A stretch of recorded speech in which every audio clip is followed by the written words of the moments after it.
Hello everyone, welcome to our YouTube channel Achievers of Science and Commerce. Myself Sarthak Dhawan and I am going to teach you accountancy of class plus 2. Okay, in our previous lecture of accounts, we have discussed interest on capital, right? How to calculate interest on capital, how to calculate interest on drawings, and what is profit and loss appropriation account, and what are the capital account maintained under the partnership firm, that is fixed capital method or fluctuating capital method. तो हमने ये discuss करा था. तो अब आज की class में हम नेक्स्ट पार्ट करेंगे पार्टनरशिप का. जो हम गुडविल वाला पार्ट कर चुके हैं, वैल्यूएशन ऑफ गुडविल का, अब हम करने लगे हैं reconstitution of partnership firm. Reconstitution of partnership firm में हमारे होते हैं 5. That is change in profit sharing ratio. आज की क्लास में हम इसको डिटेल में डिस्कस करेंगे. What is change in profit sharing ratio. ये कब हमें रिक्वायर्ड होती है कि जब नया, मान लो पार्टनर्स हैं ए बी, राइट. जब कोई नया पार्टनर आ रहा है, मीन टू से एक नया पार्टनर हमारी फर्म में आ रहा है, ए बी के साथ हमारा सी एक नया पार्टनर है, और वो अगर पार्टनर आ रहा है तो वो कुछ कैपिटल भी लेके आएगा और उनके जो शेयर्स होंगे वो डिवाइड भी हो जाएंगे. मान लो ए एंड बी जो है, ए जो बी है ये इक्वली, ये 1:1 में अपने प्रॉफिट्स डीड में इक्वली शेयर करते थे. अब एक सी न्यू पार्टनर आ गया. सी पार्टनर आया, ये खुद कैपिटल भी लेके आया, बट अगर ये कैपिटल लेके आ रहा है, इसको भी कोई शेयर चाहिए, इसको भी कोई शेयर चाहिए. तो इसको शेयर चाहिए, तो जो इसको शेयर चाहिए ना, तो एट लास्ट सैक्रिफाइस किसको करना पड़ेगा? ए और बी को अपने प्रॉफिट्स में से. तो सैक्रिफाइसिंग रेशियो इसको कहते हैं. जब एडमिशन हो तो सैक्रिफाइसिंग रेशियो, और जब रिटायरमेंट, डेथ या कोई पार्टनर एग्जिट कर रहा है अपनी फर्म से, तो उसको कहते हैं गेनिंग रेशियो, राइट. सो इसके हम फॉर्मूलाज करते हैं सैक्रिफाइसिंग रेशियो में.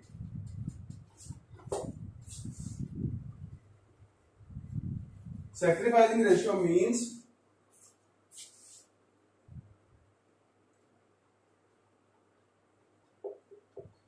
sacrificing शेयर को कैलकुलेट करने के लिए हम करते हैं old share minus new share. ठीक है जी. ये है फॉर्मूला ऑफ सैक्रिफाइसिंग रेशियो. मतलब सैक्रिफाइसिंग रेशियो का फॉर्मूला है old share minus new share. Okay. अब कैसे कैलकुलेट होगा, हम एक सम करके देखते हैं. जैसे दिया हुआ बुक में, A B C are the partners in the firm.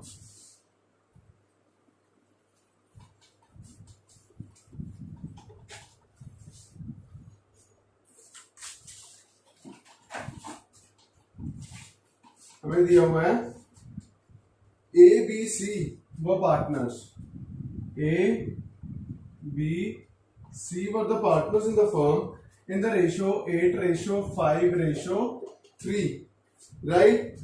Now उसने बोला it is felt that A will no more be able to actively participate in the affairs of the firm. Hence, with the effect from 1 अप्रैल 2018 से उनकी जो new ratio बनेगी ना, वो new ratio होगी 5:6:5. New ratio हो गया उनकी 5:6:5 will be their new ratio with effect from 1/4/2018. They decided that in future they will calculate the sacrifice and the gain made by the partners. अब sacrifice ratio निकालने का formula क्या था? sacrificing ratio, या हम कह सकते हैं सैक्रिफाइसिंग रेशियो का फॉर्मूला है old share minus new share. ठीक है जी. अब ए का हम पहले निकालेंगे सैक्रिफाइस रेशियो ऑफ ए. ए का ओल्ड शेयर क्या था? ए का ओल्ड शेयर था 8/16. ये ओल्ड रेशियो है ना जी, ओल्ड रेशियो, राइट.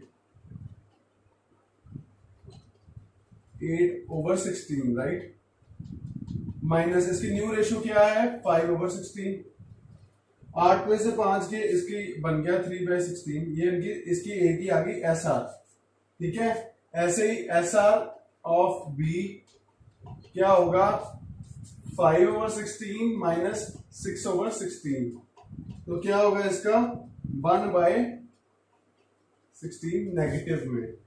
नेगेटिव में जब भी आंसर हमारा नेगेटिव में आए ना, तो ये एस आर नहीं, ये जी आर होता है, मीन से गेनिंग रेशियो मानते हैं अगर आंसर नेगेटिव में है, ठीक है।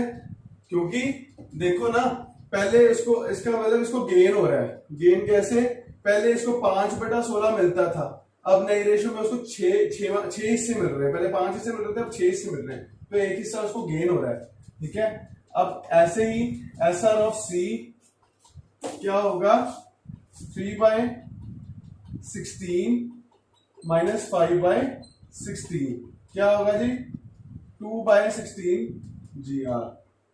हमारे जी आर आई 2/16। सो पहले 3 हिस्से में थे, 5 मिनट बड़े। कम किसका हो रहा है, जब शेयर रेशियो कम होता है उसको कहते हैं हम सैक्रिफाइस कर रहे हैं। 8 से 5 पे यही गया ना, बाकी तो इंक्रीज हुए, ठीक है। सो ये है गेनिंग, ये है सैक्रिफाइसिंग रेशियो का कॉन्सेप्ट। और सैक्रिफाइसिंग रेशियो मैंने बताया कि एडमिशन के टाइम पे होती है। नाउ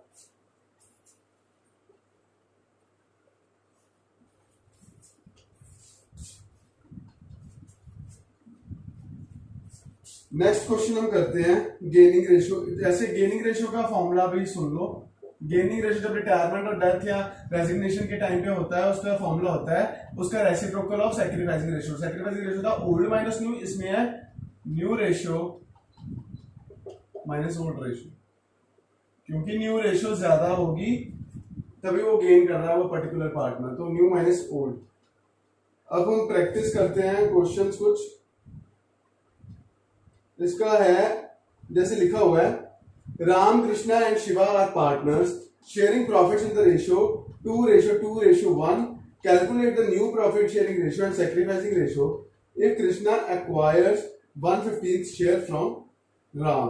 मीन टू से इसने बोला है कि कृष्णा ने क्या किया 1/15 शेयर राम से एक्वायर करा। तो राम कृष्णा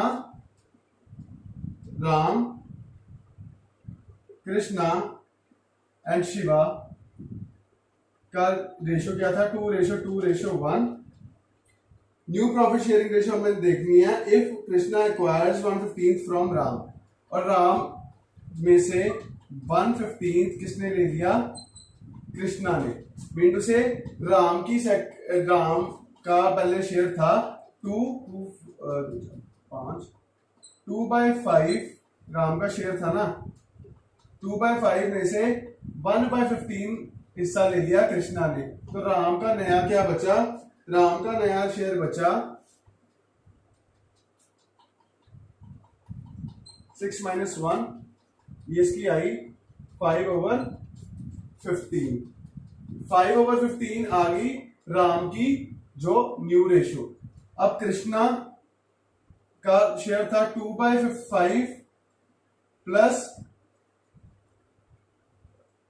इसका हो गया 2/5, और उसने कितना लिया राम का, उसने राम का लिया शेयर लिया 1/15। 1/15 किसका 1/15 ऑफ राम, ठीक है। ये आ गया 2/5 प्लस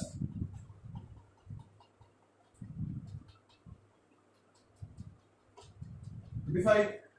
नाउ इसके आगे अब हम करेंगे, हमने कर रहे थे कि सॉरी जो राम है, राम का 2/5 माइनस 1/15 इसका शेयर आ गया, इसका आगे न्यू रेशियो राम की 5/15। और जो कृष्णा है, कृष्णा का पुराना था 2/5, उसको मिला कितना राम से 1/15। सो इसका एलसीएम होगा 15, 6 + 1 दैट इज 7/15। ठीक है, अब शाम का कैसा होगा, 1/5, 1/5 सॉरी, अब इसका है 5, 7 और 7 और 5 कितना हो गया जी, 12, 12 और 3, इसका ऑब्वियसली शाम का बचा कितना, 3/15। सो न्यू रेशो कितनी होगी हमारी, न्यू रेशो हो गई 5:7:3, 5:7:3, ये होगी न्यू रेशियो।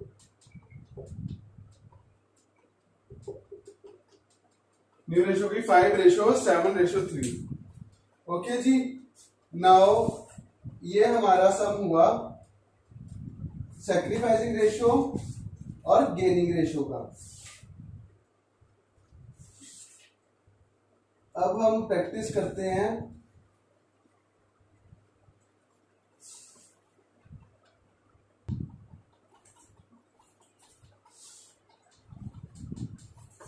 तो अब हमारा नेक्स्ट टॉपिक है revaluation of assets and reassessment of liabilities. अब ये कब सिचुएशन राइज होती है जी रिवैल्यूएशन की? रिवैल्यूएशन की सिचुएशन राइज होती है कि जब हम नया पार्टनर एडमिट करते हैं ना, तो नई प्रॉफिट शेयरिंग रेशियो होती है, तो नया पार्टनर हमेशा चाहेगा कि जो एसेट्स है वो रीवैल्यू हो ताकि वो अच्छे से अपना शेयर वैल्यू कर पाए। सो रिवैल्यूएशन ऑफ एसेट्स इस पर्पस के लिए होते हैं। जब इसके दो केस होते हैं, when revalued figures are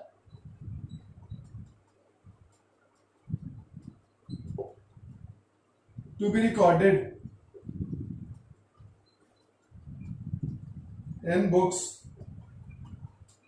and second one is when they are not to be recorded, when revised figures are not to be recorded.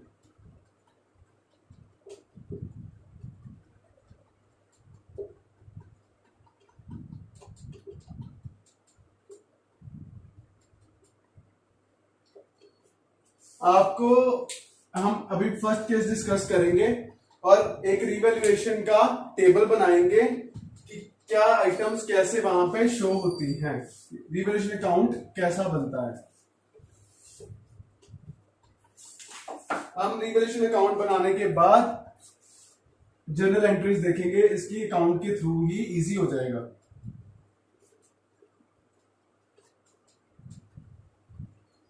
Amount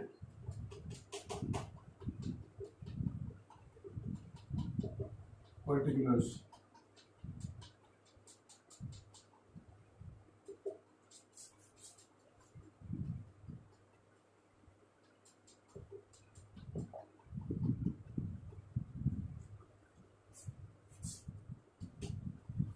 ठीक है जी। इसमें क्या होगा, यहां पे आएंगी decrease in assets and increase in liabilities.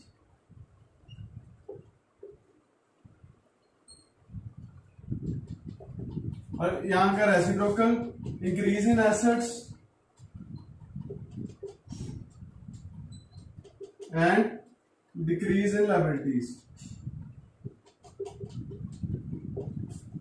ठीक है जी। फिर आएगी जब इंक्रीज इन लायबिलिटीज का मतलब होता है जब लायबिलिटीज इंक्रीज हुई हैं तो आएंगी, अगर कुछ अनरिकॉर्डेड लायबिलिटीज हैं तो भी यहां पे आएगा। इनसे डायरेक्टली और इनडायरेक्टली जब लायबिलिटीज हमारी बढ़ेंगी तो यहां आएंगी।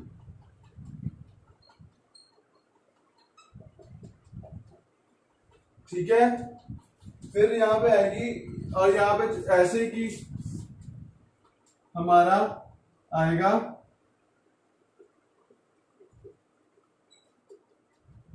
अनरिकॉर्डेड एसेट्स, यहां पे आएंगे अनरिकॉर्डेड एसेट्स, जिससे हमारे एसेट्स जो हैं जो इंक्रीज हो रहे हैं तो यहां पे आएगा। तो ये आइटम्स यहां पे आएंगी। और अगर क्रेडिट साइड हमारी ज्यादा है तो यहां पे आएगा टू प्रॉफिट ऑन रिवैल्यूएशन। ठीक है। अगर हमारी डेबिट साइड ज्यादा है तो यहाँ पे आएगा बाय लॉस ऑन रिवैल्यूएशन, ठीक है। ये हमारी जो ओल्ड रेशियो होगी उसमें पार्टनर्स को डिवाइड होगा, एंड जो ओल्ड पार्टनर्स हैं उनके अकाउंट में वेदर अगर फिक्स्ड कैपिटल मेथड आ रहा है तो उनके करंट अकाउंट में जाएगा, फ्लक्चुएटिंग है तो उनके कैपिटल अकाउंट में ही एंट्री जाएगी, ठीक है। अब ना ये सारा ये ही है हमारा रिवैल्यूएशन अकाउंट।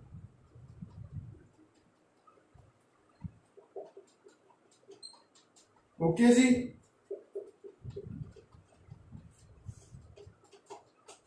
ये रिवैल्यूएशन अकाउंट है। इसमें जैसे है कि यहां इस साइड आएगा decrease in assets. For example हम अगर लें कि एक एग्जांपल लेते हैं जिसमें दिया हुआ है, हाँ जी, PQR who are presently sharing profits and losses, please write down in your copy the format of revaluation account। इसके अलावा और कोई चीज नहीं आती रिवैल्यूएशन अकाउंट में, ठीक है।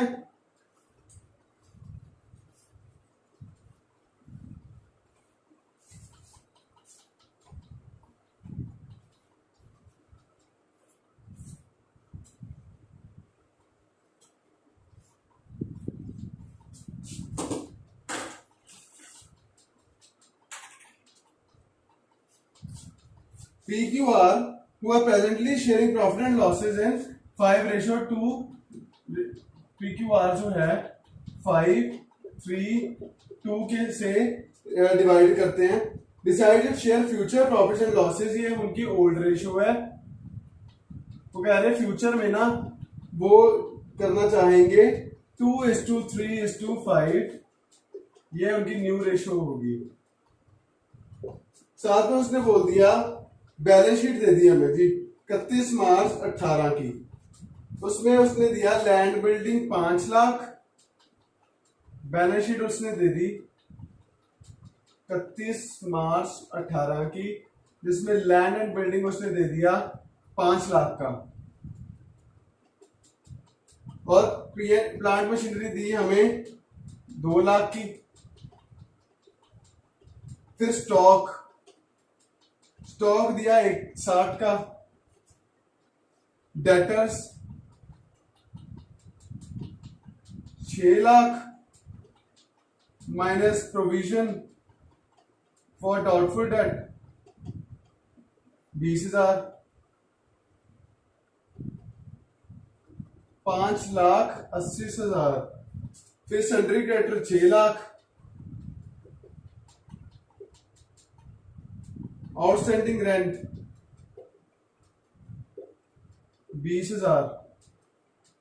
ये उसकी 31 मार्च 18 की बैलेंस शीट है। उसने नीचे हमें आइटम्स में दिया हुआ है एडिशनल इंफॉर्मेशन में land and building be valued at 5,70,000, मतलब कि 70,000 से लैंड एंड बिल्डिंग बढ़ गई। अगर इंक्रीज इन हम कहां पे डालते थे, क्रेडिट साइड पे, यहाँ पे 70,000 की एक एंट्री बनेगी। उसने बोल दिया plant and machinery be depreciated by 15%, 2 lakh से 15% कम मतलब डेप्रिशिएट कर दो, और जितनी डेप्रिसिएशन आएगी वो यहाँ पे डिक्रीज हो गया हमारा एसेट, जितने से डिक्रीज हुआ यहाँ पे आएगा अमाउंट। फिर उसने लिख दिया stock is found over valued bye 76,000। जो स्टॉक 1.6 लाख का है वो पता लगा कि वो ओवर वैल्यू है। ओवर वैल्यू है मतलब हमें डिक्रीज करना पड़ेगा, उतने से डिक्रीज करना पड़ेगा, तो स्टॉक की एंट्री यहाँ पे डलेगी। उसने साथ में बोल दिया provision for W to be made equal to 5% of the debtor. 5.8 lakh का मतलब सॉरी 5,80,000 थे हमारे डेटर्स। उसने बोला जो 6 लाख थे ना डेटर, 6 लाख का 5% होना चाहिए प्रोविजन। 6 लाख का 5% होगा 30,000, बट यहाँ पे कितनी प्रोविजन है 20,000 की, मतलब कि 10,000 से और कम होना चाहिए था हमारा एसेट, कम होना चाहिए था, तो हम डिक्रीज हो रहा है एसेट, तो 10,000 वाली एंट्री यहां डल जाएगी। ओके, फिर उसने बोला an item of 60,000 included in sundry creditor is not likely to be claimed. 60,000 की जो सन्ड्री क्रेडिटर में जो आइटम डली हुई है वो they are not to be claim मतलब डिक्रीज करो उसको 60,000 से, ये 60,000 ओवर वैल्यूड है। डिक्रीज इन लायबिलिटी यहां पे आती है अपनी क्रेडिट साइड पे, ठीक है। और साथ में उसने बोल दिया rent of 8,000 is still outstanding, rent 8,000 और आउटस्टैंडिंग है, मतलब इंक्रीज इन लायबिलिटी 8,000 से और होगी, तो यहाँ पे डेबिट साइड पे। फिर बोला out of the amount insurance which was debited entirely to P&L account 10,000 to be carried forward as unexpired insurance. तो 10,000 है, उसने बोला कि इंश्योरेंस को कैरी आउट करना है, ठीक है। मतलब हमारी जो इंश्योरेंस है डेबिट कर दी थी हमने P&L में, तो भी कैरीड आउट अनएक्सपायर्ड इंश्योरेंस, मतलब हम अपनी क्रेडिट साइड पे इसकी एंट्री डालेगी 10,000 की। 10,000 की एंट्री क्रेडिट साइड पे क्यों डलेगी? क्योंकि हमारी जो है डिक्रीज इन लायबिलिटी हुई है, ठीक है। अब out of total commission received 6,000 it will be treated as advance commission. This amount was earlier credit to P&L account. Commission received in advance, अगर कमीशन रिसीव्ड इन एडवांस है तो मतलब कि अपना commission account debit to commission, यहां पे आएगी हमारी entry commission received in advance की, ठीक है जी। डेबिट साइड पे आएगी कमीशन रिसीव्ड इन एडवांस, क्योंकि क्यों यहाँ पे क्योंकि यहाँ पे इंक्रीज इन लायबिलिटी हो जाएगा। कमीशन अगर रिसीव करिए एडवांस में तो हमारी एक लायबिलिटी इंक्रीज होगी 10,000 से, तो इसलिए यहाँ पे आएगा। An unaccounted accrued income of 2,000 is to be provided for. 2,000 रुपए की एक्रूड इनकम है वो हमें मिलनी चाहिए, ठीक है। मिलनी चाहिए मतलब हमारा एसेट बढ़ेगा, तो हम ना क्रेडिट साइड पे डेटर हुज ड्यूज ऑफ 10,000 पर written off as bad debts paid 80% in full settlement, ठीक है। उसने बोला डेटर जो है उसका 10,000 रिटर्न ऑफ किया हुआ था बैड डेट से, ठीक है, बट 80% मिल गया उसको फुल सेटलमेंट का। मतलब 80% क्या मतलब 10,000 का 80% कितना होता है 8,000 बैड डेट रिकवर हो गए। Bad debt recover account debit to revaluation account, to revaluation mean to से क्रेडिट साइड, बैड डेट यहां पे एंट्री आ जाएगी उसकी 8,000 वाली, ठीक है। यहाँ पे कौन कौन सी आइटम्स आती हैं? एक तो increase in assets and decrease in liability. Increase in assets और decrease in liability. Decrease in liability यहाँ पे आगे मतलब कि हमने करा था अनरिकॉर्डेड एसेट्स जो थे वो मिलके 8,000 रुपया अपना यहाँ पे आ जाएगी एंट्री। सो इसमें हमें जो होगा प्रॉफिट ऑन रिवैल्यूएशन हो जाएगा। प्रॉफिट ऑन रिवैल्यूएशन आएगा यहाँ पे, क्योंकि ये साइड ज्यादा बड़ी आएगी, तो यहाँ पे इसको ओल्ड रेशो मतलब कि 5:3:2 में डिवाइड करेंगे जो प्रॉफिट आएगा। यहां तक ओके है जी? ठीक है जी। हम अब रिवैल्यूएशन अकाउंट सम का बनाते हैं जल्दी से, फिर हम एंट्रीज को भी समझेंगे।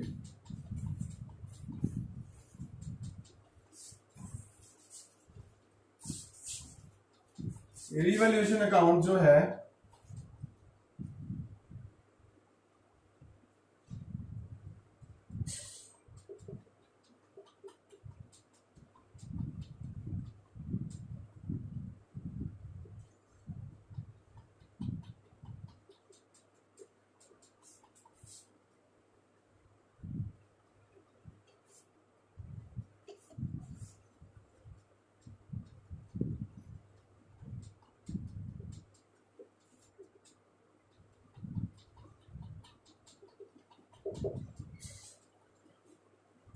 रिवैल्यूएशन अकाउंट टू, जैसे प्लांट एंड मशीनरी क्या था? प्लांट एंड मशीनरी हुआ था डेप्रिशिएट हुआ था 15% से, तो ये आ गया प्लांट एंड मशीनरी 30,000 की एंट्री आ गई, मतलब डिक्रीज इन एसेट्स, ठीक है। लैंड एंड बिल्डिंग वैल्यू 70,000 से बड़ा था, यहाँ पे आ गया बाय लैंड एंड बिल्डिंग 70,000। फिर उसने बोला स्टॉक ओवर वैल्यू था, decrease in stock to stock 76,000 से डिक्रीज कर देंगे। फिर उसने बोला provision for to be made equal to 5% of the debtor, 5% 30,000 होता है, बट हमने 20,000 की प्रोविजन डाली है, इंक्रीज इन लायबिलिटी हो गया। डाउटफुल डेट यहाँ पे हो गया कितने से? 10,000 से।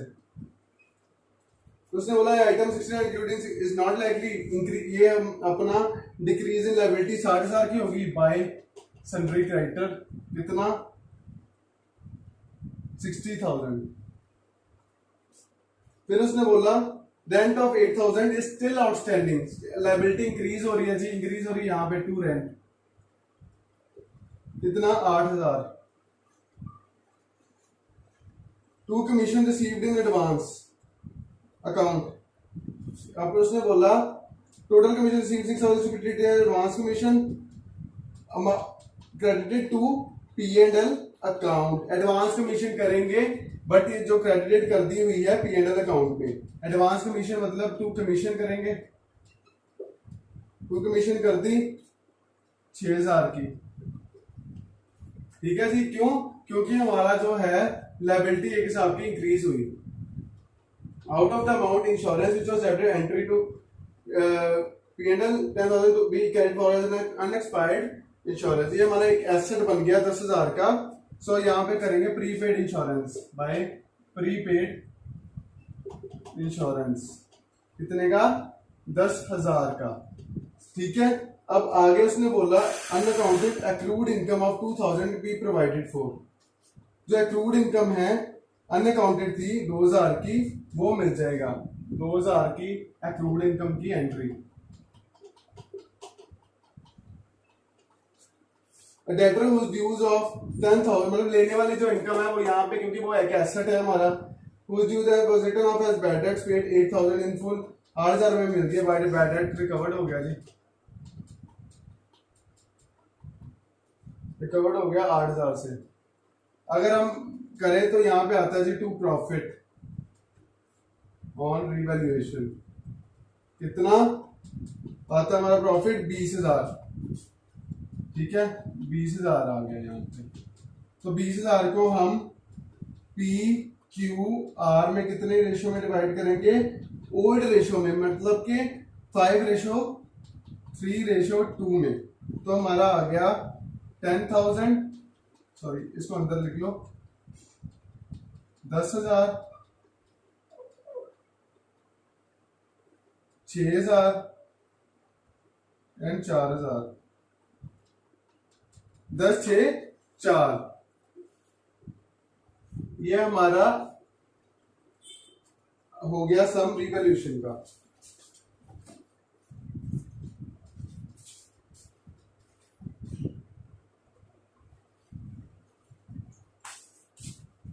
तो आज हमारा ये रिवैल्यूएशन अकाउंट बनाना हमने सीखा। अब हम रिवैल्यूएशन अकाउंट के साथ ना हम करेंगे कि जो जर्नल एंट्रीज हैं वो कैसे बनती है।